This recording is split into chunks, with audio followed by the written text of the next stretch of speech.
이 진실을 입 밖에 내는 사람은 거의 없었다. 그것이 우주와 사후 세계에 대한 우리의 이해를 근본적으로 바꿔놓을 수 있기 때문이다. 그러나 나는 확신한다. 육체를 떠난 망자의 영혼은 허무 속으로 소멸되지도 무한한 우주의 공간을 떠돌지도 않는다.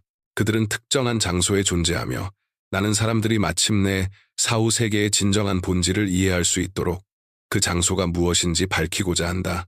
이와 같은 기록은 한때 예브게니 리바노프라는 인물이 남겼다. 그는 퇴역한 소장이자 동시에 무선 통신 엔지니어였다. 그는 1990년대 후반 자신이 상위의 우주적 지성으로부터 메시지를 받았으며 그 메시지가 인간 영혼의 사후 운명을 설명하고 인류가 저지르고 있는 치명적인 실수를 경고했다고 주장했다. 리바노프는 이 계시를 출판하기를 바라며 여러 차례 출판사에 원고를 보냈지만 반응은 엇갈렸다. 어떤 이들은 그를 미치광이라 여겼고 또 다른 이들은 사기꾼이라 비난했다. 그럼에도 불구하고 원고는 결국 출판되었는데 이는 제2차 세계대전의 참상을 직접 목격한 증인으로서 그가 쌓아온 명성과 신뢰 덕분이었다. 그는 평생 자신의 정직한 명예를 무엇보다 중시했고 자신의 인격과 진실성이 의심받는 일을 결코 용납하지 않았다. 그렇기에 그는 그 내용이 사실임을 절대적으로 확신하지 않고서는 이런 정보를 공개할 수 없었다. 그렇다면 무엇이 그로 하여금 이처럼 위험한 선택을 하게 만들었을까? 모든 것은 그가 1985년에 문자 그대로 삶으로 되돌아온 이후 달라졌다. 리바노프는 퇴역한 뒤 2년 후 뇌졸중을 겪어 혼수 상태에 빠졌다. 군 병원의 의사들은 그의 몸이 그 충격을 견뎌내지 못할 것이라 판단하며 회복의 희망이 없다고 보았다. 그러나 죽어가던 환자는 9째 날 예기치 않게 깨어났다. 의사들은 경악했다. 그는 살아남았을 뿐 아니라 마치 병에 걸린 적이 없었던 것처럼 완전히 회복되어 있었기 때문이다.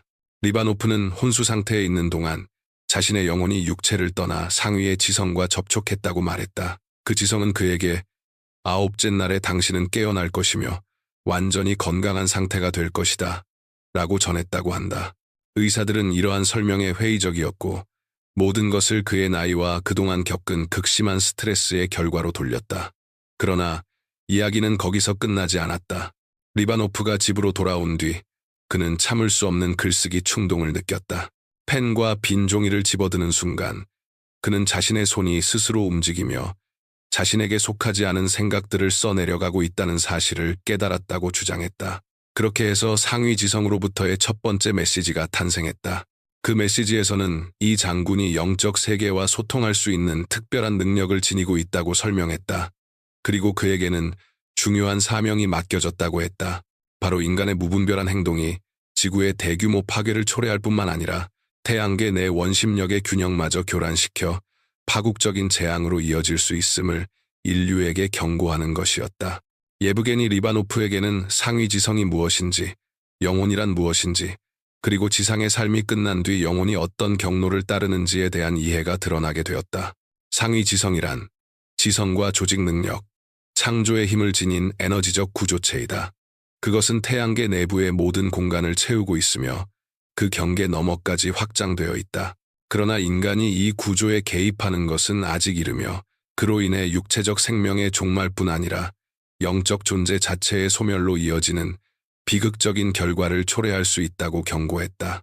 리바노프의 기록에 따르면 상위 지성은 영혼이 지상의 삶에 들어오기 이전부터 그 영혼에 영향을 미친다.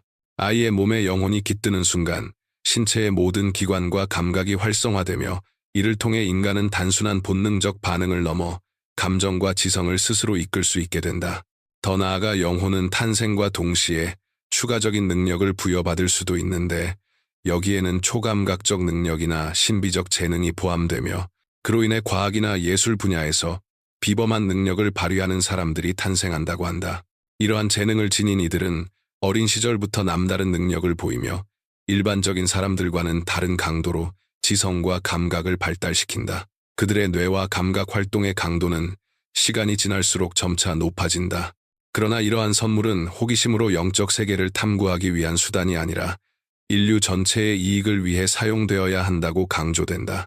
영혼이 지구에 내려오면 다양한 경험을 축적하게 되며 이러한 경험은 영적 존재 상태로 전이된 이후에도 보존된다.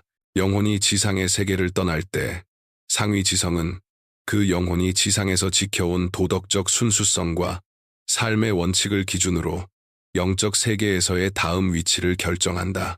리바노프의 기록에는 영적 세계에 대한 수많은 묘사, 특히 인간이 죽은 뒤에 일어나는 일들에 대한 설명이 담겨 있다. 사람이 죽는 순간 상위 지성은 그 사람의 육체로부터 에너지적 도플갱어를 분리해낸다. 이 도플갱어에는 탄생부터 생의 마지막 순간까지의 모든 기억이 담겨 있으며 그것은 기억의 장이라 불리는 곳에 영원히 저장된다. 한편 영혼 자체는 지상에서의 기억을 그대로 유지한다.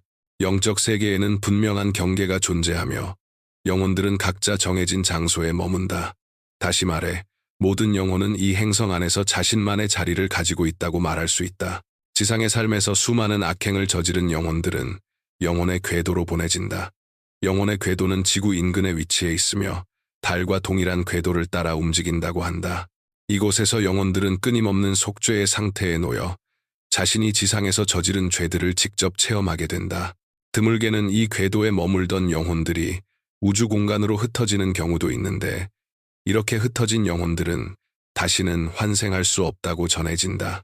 반면 상위 지성이 도덕적으로 순수하다고 판단한 영혼들은 또 다른 장소로 향한다. 그곳은 영혼의 거처라 불리며 지구와 동일한 직경을 가진 길쭉한 원통 형태를 띠고 있다. 이 거처에서 영혼은 지상의 삶에서 저질렀던 모든 부정적 행위들로부터 점차 정화되어 간다. 예브게니 리바노프는 이렇게 설명했다. 내가 이 계시를 전하는 이유는 사람들이 물질적 부를 탔는데 집착하는 것을 멈추고 이를 삶과 때려야 뗄 수 없는 일부로 받아들일 때 그것이 지상의 삶을 연장하고 개선할 뿐만 아니라 영적 세계에서의 삶에도 더 나은 조건을 만들어준다는 사실을 이해하기를 바라기 때문이다. 상위 지성으로부터의 메시지에서는 인간의 가장 파괴적인 특성 중 하나로 탐욕을 지목하고 있다. 이 악덕은 인간을 점점 본능에만 의존해 살아가는 동물과 유사한 존재로 변모시킬 수 있다. 사람이 영적 원칙을 따르기를 거부할 때 그의 지상에서의 삶은 고통의 장이 된다. 이러한 파괴적인 상태, 즉 물질적 가치가 존재의 유일한 목표가 되는 상황을 바꾸기 위한 시도는 이미 여러 차례 이루어졌으며 그 과정에서 수많은 문명이 멸망해왔다. 그럼에도 불구하고 이 상태는 여전히 사라지지 않은 채 반복적으로 되살아나고 있다. 리바노프가 받은 메시지들에는 지상의 삶을 사는 동안에도 영적 세계의 실제를 납득하게 만들 수 있는 여러 상황들이 함께 묘사되어 있다. 우리 각자에게는 지상에서 사고하는 도플갱어가 존재한다고 한다. 이 도플갱어는 그 사람에 대해 모든 것을 알고 있으며 죽음으로 이어질 수 있는 위험을 경고하기 위해 상위 지성에 의해 만들어진 존재다. 직감과 예감은 이 사고하는 도플갱어와 밀접하게 연결되어 있으며 이러한 내면의 경고는 종종 우리에게 다가오는 다양한 위협을 알려주는 목소리로 인식된다. 영적 삶의 존재를 보여주는 또 하나의 증거는 에너지적 도플갱어에서 비롯되지 않는 영감이다.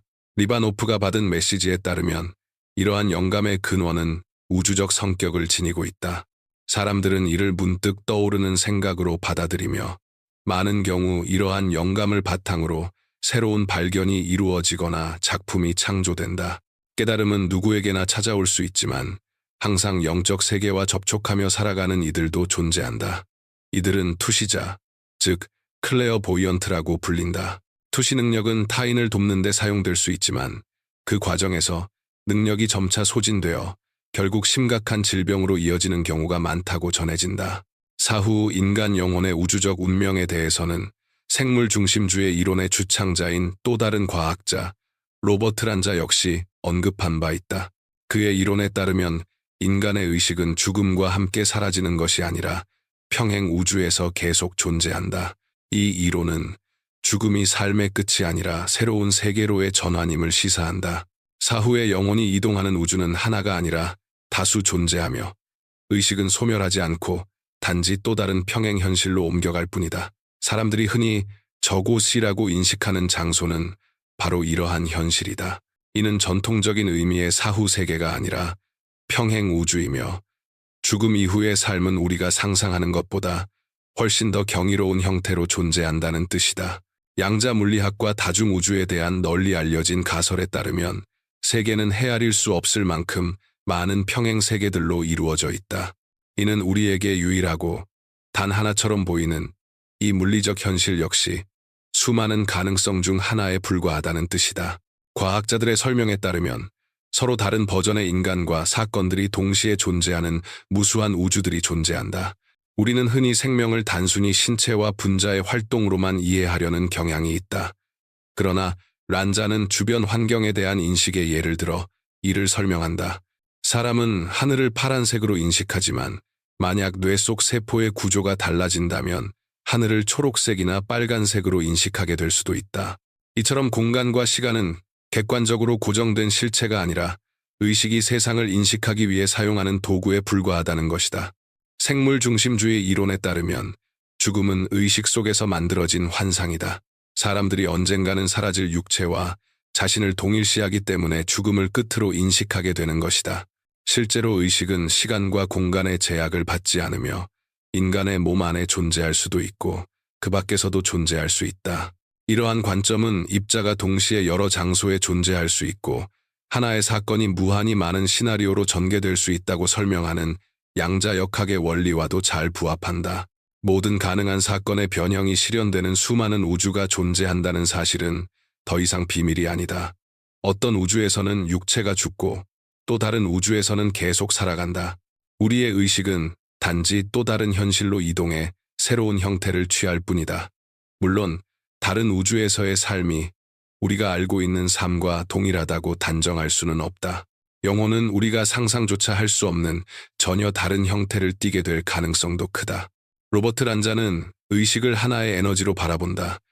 에너지 보존 법칙에 따르면 에너지는 흔적도 없이 사라지거나 무무에서 갑자기 생겨날 수 없다. 이와 마찬가지로 의식 역시 소멸될 수 없다는 것이다. 물론 육체는 시간이 흐르며 죽음을 맞이하게 되는데 이는 피할 수 없는 자연의 법칙이다. 그러나 의식은 일정 시간 동안 뇌의 뉴런을 따라 흐르는 전기적 신호의 형태로 존재할 수 있으며 과학자들은 이 에너지가 하나의 세계에서 다른 세계로 이동할 수 있다고 주장한다. 란자는 자신의 이론을 뒷받침하기 위해 인간의 생각이 미시입자의 행동에 영향을 미칠 수 있음을 보여주는 실험을 근거로 제시했다. 이는 인간의 의식이 실제로 현실에서 일어나는 일들에 영향을 미친다는 의미다. 그는 이를 다음과 같이 설명했다. 현실이란 우리의 참여를 필요로 하는 과정이며 우리는 무엇을 하든 상관없이 일어나는 모든 일의 관찰자이자 동시에 참여자라는 것이다. 생물중심주의 이론의 지지자들은 이러한 실험이 일상적인 삶과 맺는 연결이 우리가 익숙하게 생각해온 공간과 시간의 개념을 훨씬 넘어선다고 믿는다. 공간과 시간은 물리적 실체가 아니라 세상을 설명하기 위해 인간이 만들어낸 개념에 불과하다. 우리가 보고 경험하는 모든 것은 의식을 통과하는 정보의 흐름이다. 공간과 시간은 추상적인 것과 구체적인 것을 측정하기 위한 도구일 뿐이다. 그렇다면 이러한 관점에서 볼 때 죽음은 실제로 존재하지 않는 것이라고 할 수 있다. 생물 중심주의를 따르는 이들은 인간이 현재 일종의 잠든 상태에 있으며 우리를 둘러싼 세계는 마음에 의해 움직이는 하나의 환상이라고 확신한다. 란자는 이렇게 말한다. 우리는 인간이 단지 세포의 집합체에 불과하고 육체가 소멸하면 곧 죽음에 이른다고 배워왔다. 그러나 수많은 과학적 실험들은 죽음에 대한 이러한 믿음이 우리와 무관하게 독립적으로 존재하는 세계가 있다는 잘못된 전제에 기반하고 있음을 보여준다는 것이다. 만약 이 과학자의 주장을 받아들인다면 물리적 삶은 우연이 아니라 운명이며 죽음 이후에도 의식은 현재 속에 남아 과거와 불확실한 미래 사이의 균형을 유지한 채 여러 현실을 오가게 된다. 죽음 이후 우리 각자는 영원으로 이어지는 계단을 오르게 되며 그 계단은 어느 곳에나 존재할 수 있다. 이 영상이 마음에 드셨다면 채널 구독과 댓글을 남겨주세요. 여러분의 의견은 저희에게 매우 소중합니다. 늘 영감이 가득한 하루 보내시길 바라며 여러분의 길에 긍정적인 변화와 새로운 발견이 함께하길 기원합니다.